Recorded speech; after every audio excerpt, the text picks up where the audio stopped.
이 시간 예배를 위해 합심하여 기도하심으로 수요 저녁 예배 시작하겠습니다. 우리가 드리는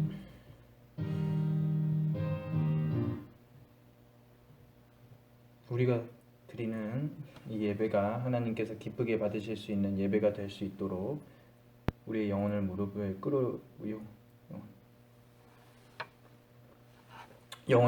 꿇어 하나님을 즐거이 예배할 수 있게 해달라고 함께 기도하겠습니다.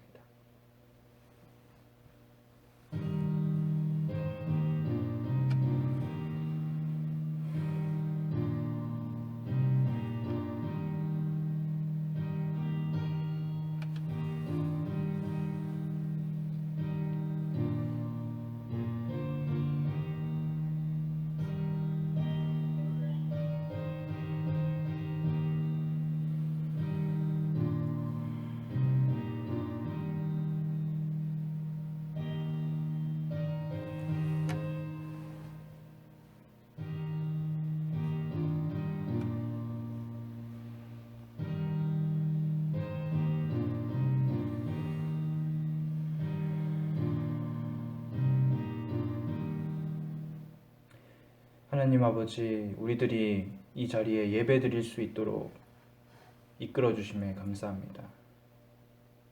이 시간 우리가 드리는 이 예배가 하나님 아버지께 드려지는 예배가 되길 원하오니 우리의 예배를 신령과 진정으로 드릴 수 있도록 도와주시고 하나님께서 붙잡아 주십시오. 이 시간 전하는 자와 듣는 모든 자들의 마음과 삶이 변하여서 하나님께서 기쁘게 받아주실 수 있도록 도와주시길 간절히 원하오며 예수 그리스도의 이름으로 기도드립니다. 아멘. 오늘 하나님께서 우리에게 주시는 말씀은 여호수아서 10장입니다. 오늘 하나님께서 우리에게 주시는 말씀은 여호수아 10장 6절부터 14절까지의 말씀입니다. 6절부터 14절까지의 말씀입니다. 저와 여러분이 함께 합독하여 읽도록 하겠습니다. 기브온 사람들이 길갈진에 보내어 여호수아에게 전언하되 당신의 종들 돕기를 더디게 마시고 속히 우리에게 올라와서 우리를 구조하소서. 산지에 거하는 아모리 사람의 왕들이 다 모여 우리를 치나이다 하매 여호수아가 모든 군사와 용사로 더불어 길갈에서 올라가니라. 때에 여호와께서 여호수아에게 이르시되 그들을 두려워 말라.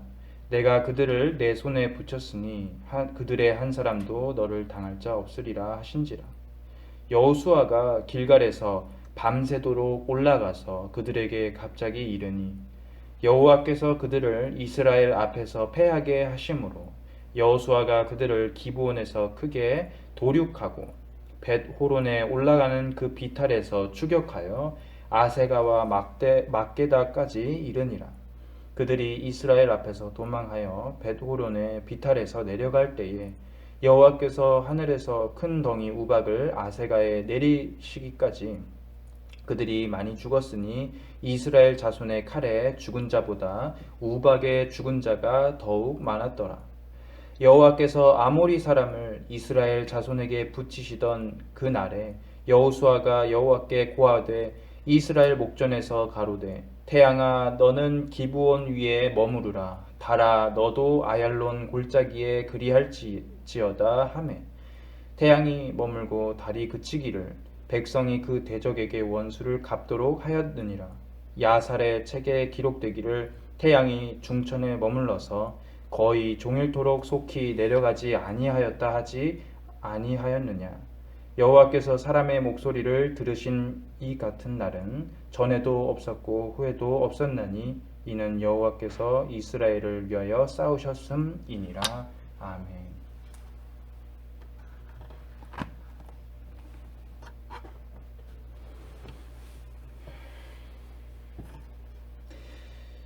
민족의 멸망이라는 아주 절제절명의 순간을 겨우 넘겼던 기브온성 주민들은 한 가지 간과해 버린 일이 있었죠. 그건 바로 이스라엘 백성과 언약을 맺기 전까지 유지하고 있었던 가나안 사람들과의 관계였습니다. 여호수아 9장으로 돌아가 보면은 기브온을 비롯해서 많은 가나안의 그 왕들이 함께 일심으로 이스라엘을 대적하자라고 마음을 그리고 뜻을 모으는 장면이 있습니다. 그들은 동등한 위치에서 여러 일들을 함께 결정할 수가 있었고 기브온 성도 그 가운데 하나였겠죠. 가나안 민족은 우리가 아는 것처럼 서로 죽고 죽이는 그런 야만적인 관계가 아닌 것입니다. 위기의 때에는 함께 힘을 모아서 이 상황을 이겨내보자 하는 공동체 의식이 있던 나라였지요. 기브온이 지금 무단으로 이 관계에서 이탈해버린 것은 명백한 동맹에 대한 배신이죠. 그래서 오늘 본문 속에서 가나안 민족 연합군은 기브온을 치러 왔습니다. 기브온 성에 사는 그 민족들은 굉장히 강한 민족들인데 이스라엘 편에 갑자기 붙었다는 소식을 들었기 때문입니다. 조금 전만 하더라도 기브온 역시 같이 모여서 이스라엘을 치려 했는데 그들은 자기 혼자 살겠다고 원수와 화친했으니 가나안의 많은 왕들의 입장에서는 매우 괘씸하였겠죠. 오늘 본문 3절은 이렇게 말합니다. 예루살렘 왕 아도니 세덱이 헤브론 왕 호함과 야르뭇 왕 비람과 라기스 왕 아비야와 에글론 왕 드빌에게 보내어 이르되, 배신자에게 본때를 보여줘야겠다 생각했던 예루살렘 왕 아도니 세덱이 여러 왕들의 뜻을 모으고 있지요. 원래 이스라엘을 먼저 치려고 했지만 우선순위가 지금 뒤바뀐 상태입니다. 멀리 있는 길갈에 그 이스라엘을 치는 것보다 가까운 곳에 있는 배신자를 먼저 처단해야겠다라고 다 같이 마음을 모았습니다. 따라서 예루살렘, 헤브론, 야르뭇, 라기스 그리고 에글론 이 5명의 왕들이 기브온 성과 그비라 성 앞으로 군사를 아주 잔뜩 이끌고 왔습니다. 예루살렘부터 시작해서 에글론까지 이 연합군은 기브온의 남쪽 지방에 위치해 있습니다. 대략적으로 20km부터 시작해서 50km 안에 위치한 성읍들이죠. 아주 가까운 거리입니다. 기브온이 지금 동쪽이든 서쪽이든 후퇴할 길을 완전히 차단하기 위해서 아래에서부터 출발해서 위로 조금씩 전진하여 숨통을 조여왔습니다. 그 결과 지금 기브온은 완전히 함락당하기 직전에 이르렀죠. 여기 나온 왕들과 성읍의 전투력을 모두 측정해 보면은 또 만만치가 않은 것입니다. 기브온 홀로 대적할 수가 없어요. 예루살렘 성만 셈해봐도 그렇습니다. 이 예루살렘 성은 지리적 특성상 여호수아의 때에도 함락할 수가 없었던 성입니다. 창세기에는 이 성의 이름이 나오는데 아브라함을 축복했던 굉장히 신비로운 인물이었던 살렘 왕 멜기세덱이 있었죠. 여기서 살렘이라는 말이 바로 예루살렘 성읍입니다. 고대의 때부터 예루살렘 이 성은 아주 유력한 왕도였고 그 위세가 대단하여 다윗 왕 때에야 처음으로 비로소 이스라엘에게 정복되었을 정도로 강력했다고 합니다. 그런 강국인 예루살렘을 중심으로 나머지 왕들이 모였으니 그 위세가 어떠했겠습니까? 연합군이 모레알과 같이 기브온 성의 주변으로 모여든 것입니다. 그런데 이런 상황 가운데 기브온 성 주민들이 할 수 있었던 선택은 단 3가지 뿐이었습니다. 첫 번째 선택지는 지금 쳐들어온 가나안 연합군에 무조건 항복을 하는 것입니다. 사실 굉장히 현명해 보이죠. 목숨이라도 부지해야 하니까요. 그러나 기브온은 이미 배신자입니다. 때문에 항복한다 할지라도 생명을 부지할 수가 없겠죠. 생명을 설사 부지한다 하여도 본보기로 많은 사람들이 죽을 것이고 그들의 재물이 모두 노략당할 것이 분명했습니다. 그렇다면 두 번째 선택지는 무엇일까요? 도망하는 일입니다.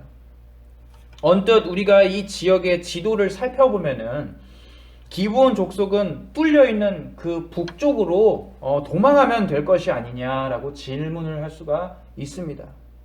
그러나 이 선택지는 굉장히 위험하죠.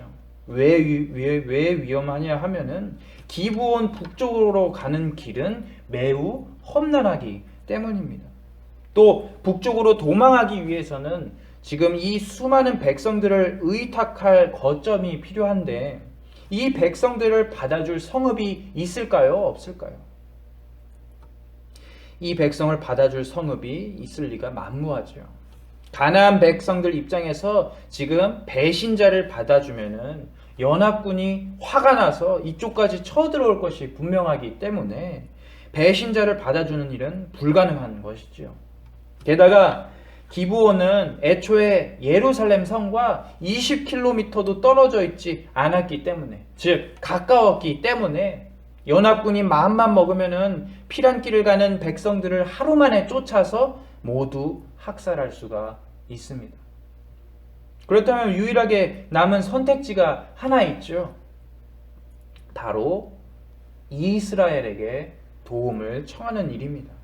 그런데 이스라엘에게 도움을 청하는 이 선택지, 이 마지막 선택지가 의뢰하는 입장에서 참으로 기대를 걸기가 쉽지 않은 것이에요.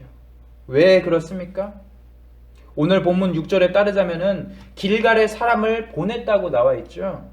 우선 기브온과 길갈 사이의 거리가 너무 멉니다. 이미 가나안 연합군이 기브온 성 앞에 진을 친 상태죠. 길갈과 이곳까지, 기브온까지의 거리가 너무 멀기 때문에 사실상 이스라엘에게 도움을 구하는 일은 어려운 선택지죠.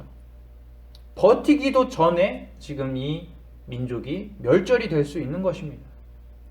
게다가 길갈, 이스라엘이 진치고 있는 길갈과 기브온은 지형의 높낮이의 차이가 있었습니다. 기브온이 훨씬 더 높은 산지에 위치해 있었죠.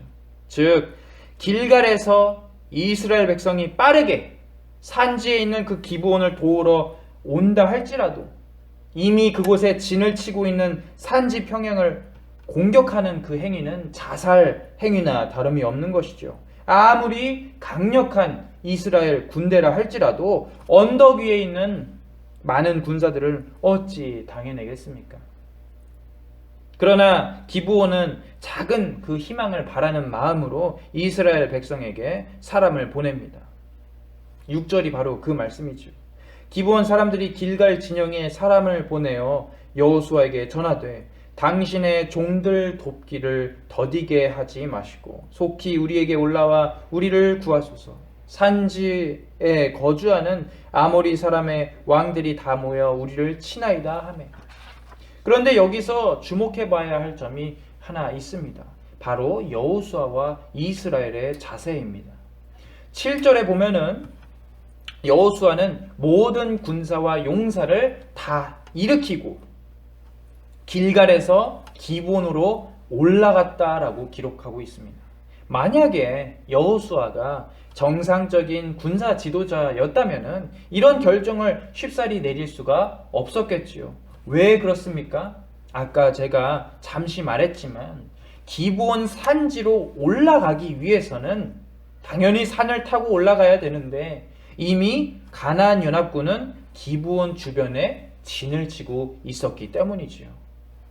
혹시나 가나안의 그 가나안 연합군을 치기 위해서 이스라엘 백성들이 온다 할지라도 들키게 되면은 작전은 완전히 무산됩니다. 위에서 아래를 훤히 쳐다보면서 방어를 하면은 이스라엘 백성은 역시 위험하겠죠. 예로부터 적진이 만약에 높은 산지에 있으면은 상대방의 보급을 끊고 최대한 오랫동안 대치하면서 스스로 자멸하도록 만들어야 합니다. 그런데 문제는 지금 기브온이 버틸 시간이 없는 것이죠. 결국 지금 어떤 상황인 것입니까? 기본 성의 사람으로서는 구원의 가능성이 전혀 없는 상황인 것이지요. 그러나 하나님께서는 다르게 말씀하십니다. 절망적인 상황 가운데에서 하나님께서는 여호수아에게 이렇게 말씀하시죠. 8절입니다. 그때에 여호와께서 여호수아에게 이르시되 그들을 두려워하지 말라. 내가 그들을 내 손에 넘겨주었으니 그들 중에서 한 사람도 너를 당할 자 없으리라 하신지라. 하나님께서는 이 모든 사람들을 두려워하지 말고 기브온을 구하라 라고 말씀하십니다. 연합군 모두가 여호수아의 손에 붙인 바 되었으니 여호수아는 구원을 요청하고 있는 지금 이 기브온 백성을 하나님의 뜻으로 말미암아 구할 수가 있게 된 것입니다. 그래서 확신을 받은 여호수아는 지체 없이 행동하죠. 이 소식을 들은 직후에 빠르게 모든 군사를 다 일으켰습니다. 그리고 달려가서 한밤중에 갑자기 연합군을 치려고 했죠. 그러나 이 작전은 사실 말도 안 되는 작전이죠. 왜 그렇습니까? 이스라엘 백성, 즉 길갈에 있는 이스라엘 백성은 지금 거의 40km라는 긴 거리를 단 몇 시간 만에 주파를 해야 하는 것이에요. 그러나 하나님께서는 어떻게 하셨습니까? 여호수아와 이스라엘 백성들에게 힘을 주셨죠. 따라서 밤새 달린 끝에 적진에 무사히 도착했습니다. 전쟁의 결과는 어떻게 되었을까요? 참으로 큰 기적이 일어났겠죠. 모래알같이 많았던 그 가나안 연합군은 한밤중에 갑자기 들이닥친 이스라엘의 그 대군을 비몽사몽간에 맞이하게 됩니다. 잠들어 있었던 가나안 연합군은 어떻게 됩니까? 그날에 완전히 여호수아와 이스라엘의 칼에 쓰러지게 되었죠. 여러분, 오늘 본문 속에서는 기브온을 구하기 위한 하나님의 세 가지 확실한 능력이 드러나고 있죠. 첫 번째는 말씀의 능력입니다. 8절에 보면은 하나님께서는 이방 백성이었던 기브온 민족을 구하기 위해서 여호수아에게 확실하게 말씀하시죠. 그런데 한번 생각해 보시길 바랍니다. 이 장면의 전장, 그러니까 9장만 하더라도 하나님께서는 기브온에 대해서 또 여호수아에 대해서 단 한마디도 하지 않으셨던 분입니다. 그렇게 잠잠하시던 하나님께서 갑자기 10장에 들어와서는 언약의 백성이 된 이 기브온에 대해서 어떻게 말씀하십니까? 그들을 구하는 것이 곧 나의 뜻이다 라는 사실을 여호수아에게 알려주시는 것이죠. 이를 가리켜 하나님의 은혜가 사람을 가리지 않는다라고 말하는 것입니다. 막 언약으로 들어온 신앙의 초보자들이라 할지라도 하나님께서는 그들을 상관하지 않으시고 구하십니다. 그들이 기브온 사람들이 어떤 선한 일을 또 악한 일을 했는지는 중요하지가 않은 문제예요. 하나님께서 그들을 확실한 의지로 구하시며 적군을 여호수아에게 붙이셨다 하셨으니 이는 지금 기브온에게 임하는 하나님의 구원의 은혜인 것이죠. 그런데 두 번째 능력이 참 독특합니다. 바로 우박이죠. 말씀 속에서 가나안 연합군은 마지막에 패배하여서 정신없이 도망하고 있습니다. 그들이 습격 때문에 막게다로 향하는 먼 길을 빙 둘러 돌아가고 있을 때 그 과정 속에서 하나님께서는 벳호른이라는 곳에서 큰 능력을 만방에 펼치시죠. 11절은 이렇게 나와 있습니다. 그들이 이스라엘 앞에서 도망하여 벳호른의 비탈에서 내려갈 때에 여호와께서 하늘에서 큰 우박덩이를 아세가에 이르기까지 내리시매 그들이 죽었으니 이스라엘 자손의 칼에 죽은 자보다 우박에 죽은 자가 더 많았더라. 하나님의 능력이 임하는 장면입니다. 기브온 평야에서 이스라엘의 칼로 쓰러진 자들보다 하나님의 우박에 의해 죽은 자들의 수가 훨씬 더 많았다고 하니 가나안 연합군은 사실상 남김없이 괴멸당하게 된 것이죠. 하나님께서는 자신의 백성을 위협한 이 악인들을 멸하시기 위해서 자신의 능력을 아낌없이 퍼부어 주십니다. 마지막 능력이 있습니다. 바로 해와 달이 멈추는 기적이지요. 본문 12절에서 여호수아는 기브온 산지에서 적들과 싸우는 동안에 하나님께 기도합니다. 하나님, 원수를 끝까지 쫓을 수 있게 해주십시오. 다소 황당한 요청을 하고 있죠. 바로 해와 달을 멈추게 해달라는 기도였습니다. 여호와께서 아모리 사람을 이스라엘 자손에게 넘겨주시던 날에 여호수아가 여호와께 아뢰어 이스라엘의 목전에서 이르되 태양아 너는 기브온 위에 머무르라 달아 너도 아얄론 골짜기에서 그리할지어다 하매. 그런데 하나님께서는 정말 그리하셨습니다. 태양이 머물고 달이 멈추게 되어 심판의 날에 해가 하루 종일 있게 하셨다고 기록되어 있죠. 이는 참으로 놀라운 기적이 아닐 수가 없습니다. 그런데 이 말씀이 중요한 이유는 당시 종교의 상징성에 있습니다. 당시 가나안 민족들이 섬기던 우상 신들 중에서 가장 유력했던 신들, 그러니까 힘이 있는 신들은 하늘을 수놓은 별들과 자연물들이었겠죠. 그 가운데 해와 달의 신이 참으로 강력한 신이었습니다. 따라서 해와 달이 멈추는 일은 상상조차 할 수도 없는 것이죠. 일식이 일어나거나 월식이 일어나는 날이 재앙이라 불리는 이유가 바로 그런 것입니다. 워낙 해와 달이 그들 신앙에서 중요한 위치를 차지하기 때문에 해와 달이 침범되는 일은 꿈도 꿀 수 없던 것이죠. 그런데 그런 위대했던 자연물들이 지금 한 명의 인간에게 말을 듣고 있죠. 가나안 사람들은 처음에 여호수아의 외침을 똑똑히 들었겠죠. 야, 저 사람이 지금 무슨 말을 하고 있지? 감히 인간으로서 해와 달을 멈추려 하는 것인가? 처음에는 우스운 생각이라 했을 수도 있을 것입니다. 그러나 그들은 도륙당하면서 공포에 떨었겠죠. 시간이 지나면 지날수록 자신의 연합군들은 괴멸당하고 있는데 저 사람의 외침대로, 저 사람의 기도대로 우리의 태양신과 달신은 움직이지를 않는 것입니다. 참으로 두려운 일이죠. 그들의 눈에는 여호수아는 태양신과 달의 신보다 강력한 자이며 그 여호수아의 기도를 들어주신 여호와 하나님은 어떤 분이십니까? 참으로 두려웠을 것입니다. 하나님께서는 이런 큰 권세를 구원하는 자에게 여호수아에게 허락해 주셨지요. 그런데 이 기적을 지켜보고 있던 자들은 지금 이스라엘 군사 또는 가나안 연합군만 지켜보는 것이 아니었지요. 성 안에서 이 모든 일을 지켜보고 있던 사람들이 있었습니다. 바로 기브온 족속이지요. 즉 사실상 이 기적은 하나님께서 누구에게 보여주기 위함입니까? 이스라엘의 대적 가나안을 징계하시고 심판하시려는 의도도 분명 있겠지요. 그보다 더 중요한 것이 있습니다. 바로 초보적인 믿음을 가지고 겨우 목숨을 부지했던 기브온 민족들이 하나님의 능력과 구원을 처음으로 경험하는 역사의 현장이겠죠.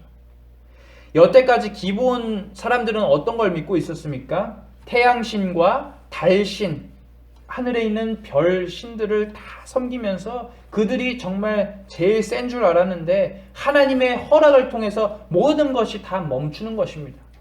기브온 민족은 결국 하나님께서는 어떤 분이신가?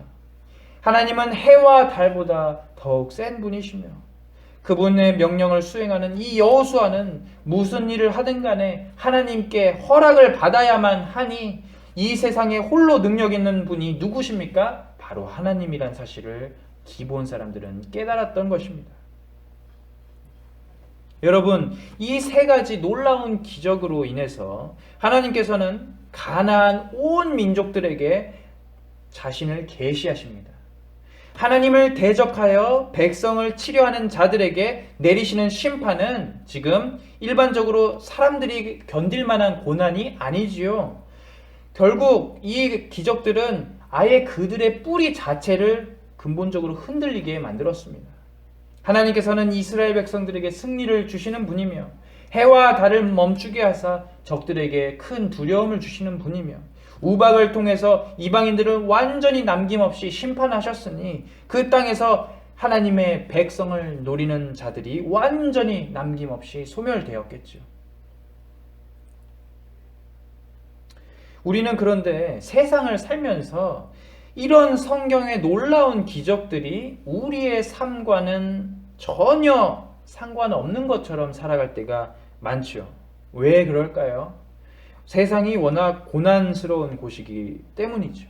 고통 가운데 우리가 있기 때문에 우리의 구원은 도대체 어디서 올까 찾지를 못하고 있습니다. 그러나 오늘 말씀처럼 우리의 구원은 가까이에 있는 것이죠. 오늘 본문 속에서 기브온 성읍 사람들이 처음에 느꼈던 그 막막한 감정은 지금 우리의 막막한 감정과 너무나도 닮아 있습니다. 우리는 우리의 삶에서 분명히 선택지가 여러 개 있는 듯 알고 있습니다. 그러나 그 선택지 모두가 우리를 망하게 하는 길들이라는 사실은 모르고 있는 것 같죠.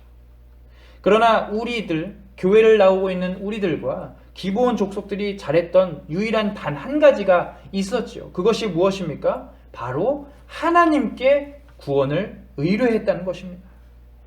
기브온은 9장에서 언약의 민족이 되기 위해서 자신의 모든 과거를 포기하고 이스라엘 종으로 살아가도 좋다고 말하면서 언약의 안으로 편입해서 들어오죠. 위기가 닥쳐왔을 때에 쉽사리 자신의 지혜를 의지하지 않고 하나님을 의지해서 지혜롭게 살 궁리를 합니다. 그런데 세상의 이해관계를 따지는 많은 사람들은 이렇게 질문할 수도 있겠지요. 지금 이 기브온은 믿음이 오랫동안 있었던 것도 아니고 믿은 지 겨우 일주일도 안 된 것 같은 이 사람들을 구하시기 위해서 하나님께서는 왜 여호수아와 이스라엘로 하여금 위험을 감수하게 하신 걸까 하는 질문입니다. 그러나 여러분께서 아시다시피 하나님은 어떤 분이십니까? 하나님은 믿은 지 일주일이 되었든 하루가 되었든 100년이 되었든 하나님께서 원하신다면은 믿지 않는 자라 할지라도 하나님께서 구원하시고 그 고난에서 건져 올리시는 분이시죠. 그분의 구원은 철저하게 하나님의 원하심, 하나님의 자유하심에 근거해 있는 것입니다. 따라서 오늘 본문 속에서 기브온을 구하시는 하나님은 지금 9장에서 맺었던 그 언약 때문에 어쩔 수 없이 하나님의 약속을 지키기 위해서 그들을 구하신 게 아니죠. 그들이 초보적인 믿음을 가졌다고 할지라도 어쩔 수 없이 하나님을 선택했다 할지라도 하나님께서 그들을 살리기 원하시기 때문에 구원하신 것이죠. 그런데 그런 하나님께서 동일하게 우리를 구원하시기를 원하십니다. 하나님의 놀라운 기적이 예수 그리스도로 말미암아 이루어졌지요. 그 기적은 역사 속에서 찾아볼 수가 없었던, 유례가 없었던 놀라운 일입니다. 그래서 로마서 5장 6절은 이렇게 말하고 있죠. 우리가 아직 연약할 때에 기약대로 그리스도께서 경건하지 않은 자를 위하여 죽으셨도다. 성경의 증언에 따르면은 우리는 기브온 백성과 마찬가지로 연약하고 경건하지 않았습니다. 죄인이었죠. 그런데 그런 자들을 위해서 그리스도께서 죽으셨다 기록되어 있으면 도대체 어떤 뜻입니까? 우리가 지금 무엇을 잘했기 때문에, 우리가 하나님을 잘 믿었기 때문에 이 자리에서 예배를 드리고 있는 것이 아니라는 이야기죠. 우리는 오로지 하나님의 원하시는 바에 따라 구원을 받아 이 자리에서 예배함을 누리게 된 새로운 백성인 것입니다. 따라서 하나님의 백성, 하나님의 성도는 어떤 자들이어야 하는 것입니까? 하나님께서 주신 그 구원에 감사함을 가지고 매일을 살아가야 하는 것이죠. 그런데 하루를 돌아보면은 매일 같은 일상이기도 하고 지루하기도 하고 지치기도 하고 도대체 지금 숨이 붙어서 살아가는 것이 왜 이렇게 힘든 일인지 하루 이틀 느끼는 것이 아니지요. 심지어 매일매일이 비참할 수가 있습니다. 의미 없는 하루라 생각하기도 하죠. 그런데 여러분, 거기서 멈추시고 잠잠히 한번 묵상해 보시길 바랍니다. 우리를 구하신 분이 과연 누구시며, 우리는 과거에 누구에게 구원을 의뢰했던 사람들인가? 설사 인생에 방법이 없다 해서, 방도가 없다 해서, 혹시나 해서 마지막으로 찾아온 것이 교회여도 괜찮죠. 하나님은 마지못해 왔다고 생각하는 자들이라 할지라도 하나님께서 구원하시기 원하신다면은 하나님의 확실한 방법과 하나님의 큰 능력으로 구하시는 분이기 때문입니다. 하나님은 오늘 본문 속에서 어떻게 구하셨습니까? 세 가지 기적을 통해서 그들을 구하셨지요. 말씀으로, 해와 달을 멈추게 하심으로, 우박을 내리심으로 기브온과 이스라엘을 확실하게 구하십니다. 그런데 그런 하나님께서 똑같이 오늘 우리에게도, 현대를 살아가는 우리에게도 똑같은 구원을 주십니다. 우리가 기다리는 결과가 죽음밖에 없었던 자들인데, 그런 자들인데도 불구하고 예수 그리스도의 십자가 사건을 통해서 믿는 이마다 모두 하나님의 나라에 들어갈 권세를 주셨으니 우리는 세상을 살 때에 끊임없이 하루 종일 불평하기보다는 어떻게 살아야 합니까? 이 놀라운 은혜를 보면서 작은 감사의 기도라도 매일매일 하나님께 기도드리는 그런 자들이 되어야 하지 않겠습니까? 모쪼록 이 놀라운 은혜를 기억했던 기브온 민족의 마지막이 우리와 같기를 소망합니다. 기브온 족속은 이렇게 하나님을 믿게 된 이후부터 자신의 과거의 인생을 완전히 다 포기했습니다. 수백 년 동안 이스라엘과 유다 왕국이 번영하고 쇠퇴하는 그 가운데에서 성전에서 정말 열심히 하나님을 위해서 일했습니다. 그들을 가리켜 성경에서는 느디님이라고 부릅니다. 느디님. 이스라엘과 유다가 패망해서 그들이 모두 포로로 끌려갔을 때에도 느디님들은 하나님에 대한 의리를 지키는 자들이 되었습니다.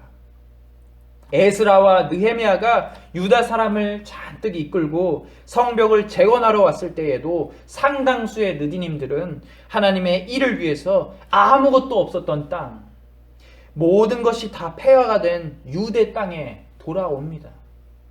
그런데 한번 생각해 보십시오. 바보 같은 일이지 않습니까? 포로기 이후로 성전에서만 일해야 한다는 그 법칙이 완전히 깨졌죠. 계약이 끝난 것입니다. 이제 자기 마음대로 살 수가 있어요. 자유를 얻었잖아요. 그러나 그들은 그렇게 하지 않죠. 과거에 하나님의 그 확실했던 능력, 그것을 본 이후로 은혜를 기억하는 자들이 되었던 것입니다.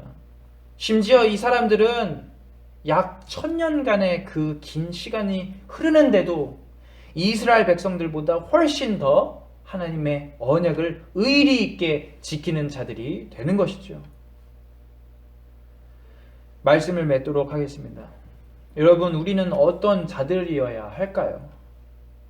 느디님 사람, 기브온 사람처럼 우리는 하나님의 그 구원을 최고의 영광으로, 최고의 복으로 생각하면서 하나님과의 매일매일의 그 언약을 기뻐하는 자들이 되어야 할 것입니다. 하나님의 구원의 은혜를 기억하면서 하나님과의 의리를 지키는 자들이 되어야 하겠죠. 모쪼록 우리들의 신앙의 모습이 이 사람들과 같기를 기도합니다. 하나님께서 확실하신 그의 능력으로 우리들에게 구원을 주셨다면 우리 역시 확실한 성도의 모습, 성도의 의리, 성도의 감사함을 가지고 기브온 족속처럼 평생 동안 하나님의 성전을 위해서 열심히 일한 그 의리 있는 느디님 족속처럼 하나님에 대한 감사로 평생을 만족하며 살 수 있는 모든 하늘소망 교회 교인 되시길 주님의 이름으로 권면합니다. 이 시간에 우리 함께 기도하겠습니다. 우리 세상 속에서 사실 우리들을 위한 선택지들이 참으로 많은 것 같죠. 사탄도 그러한 선택지들로 우리를 유혹합니다. 하나님 말고 다른 것들을 선택하도록 만들죠. 그러나 우리들에게 유일했던 선택지는 하나님께 나아와서 하나님께 구원을 의뢰하는 일이었습니다. 하나님께서 우리의 현실을 이기시고 능히 건너가게 하시는 분이라는 사실을 우리가 깨닫기를 원합니다. 기브온 민족은 이제 하나님을 믿은 지 정말 얼마 안 됐지만 그들은 하나님의 확실한 구원의 능력과 은혜를 경험하고 있죠. 마찬가지로 우리의 삶에서도 이루어진 하나님의 그 큰 구원의 능력을 보면서 우리들이 힘을 내서 매일매일을 감사함으로 살 수 있도록 도와달라고 하나님께 기도하겠습니다. 아울러 지금 이 시간에는 3가지 기도 제목을 놓고 함께 기도하겠습니다. 기도의 능력을 신뢰함으로 삶의 순간순간마다 기도하게 하소서. 2번째는 유치부 어린이들을 돌보시고 믿음의 씨앗이 잘 심어지게 하소서. 3번째는 다시 시작되는 오후 예배를 준비하는 손길들의 힘을 더하시고 예배가 회복되게 해주소서. 하나님께 마음 모아 기도하도록 하겠습니다.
하나님 아버지 감사합니다. 우리의 현실을 하나님의 확실한 능력으로 바꾸셨습니다. 죽음이 우리에게 유리해 보이는 선택지였지만 하나님께서 우리를 백성으로 맞아주시고 하나님의 나라를 주시겠다고 약속하셨습니다. 우리는 하나님의 은혜를 받아 누리는 자들이니 날마다 하나님의 은혜를 경험하게 해주시고 하나님 나라를 위한 삶을 살도록 인도해 주십시오. 주님, 경건하지도 않았고 연약하기만 했던 우리들을 구하신 이유에 대해서 기도해 봅니다. 주님 앞에서는 우리는 아무것도 선한 일을 한 것이 없습니다. 그럼에도 불구하고 하나님께서는 우리의 존재를 기뻐하셨고 구하시길 원하셨기 때문에 우리는 그저 은혜로 말미암아 구원을 받았습니다. 이런 큰 은혜를 두고 어찌 감사하지 않는 삶을 살겠습니까?